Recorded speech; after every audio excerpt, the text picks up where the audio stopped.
Hello, I'm Tracy Grimshaw. Welcome to A Current Affair. There are some sick people in the world and plenty of them are off the leash in these times of too many drugs and lockdowns. Grave robbers have stolen body parts from people who were in their final resting place. Even Satanists have denounced it. Shocked, speechless. What's the world coming to if we're attacking or playing rituals or whatever it is with graves? It's a crime so twisted it's believed to have never happened in Australia before. Grave robbers digging through coffins and stealing skulls at this Melbourne cemetery.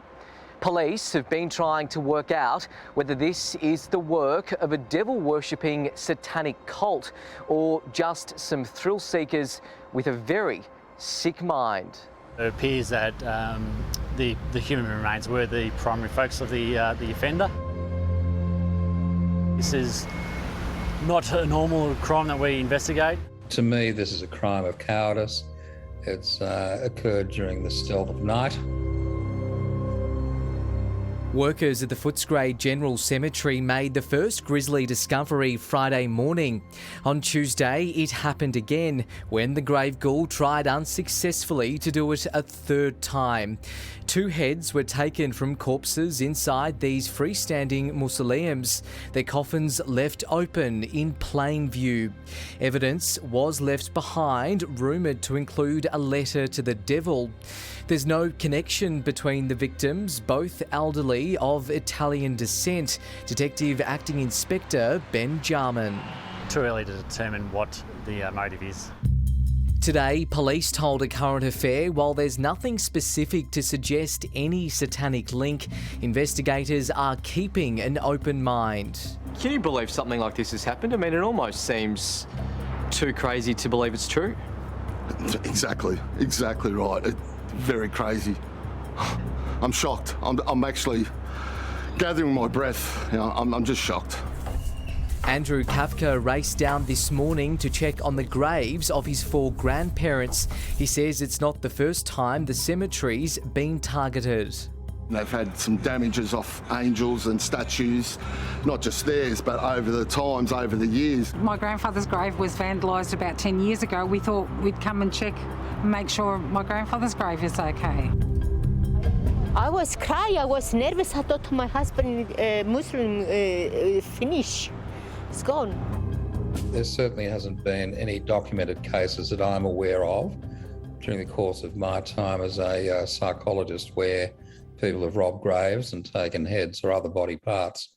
I mean, it was very fashionable a few hundred years ago. People would rob graves for body parts for medical students. Criminal psychologist Tim Watson-Munro has interviewed some of the country's most depraved killers. I think it's unlikely that it's satanic.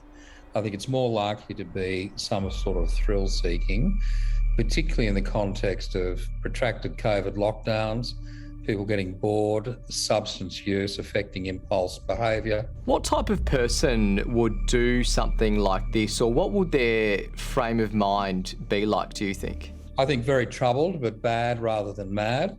There's clearly a bit of planning that's gone into this, and as I understand it, 2 heads were taken. There was an attempt to rob a 3rd grave. So it's not shambolic thinking, it's organised thinking.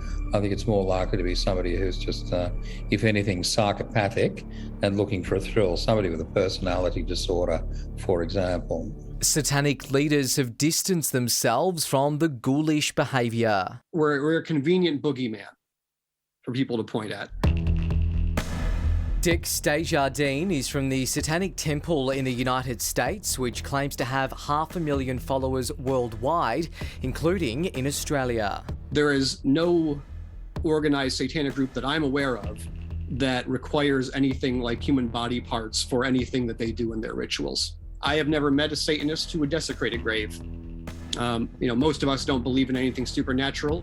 Back at the cemetery, security cameras have been installed with police on high alert, fearing the tomb raiders may strike again. It's just horrific. You just you hope and pray that it's not your own family, and you just feel for the family that have have had their loved ones taken.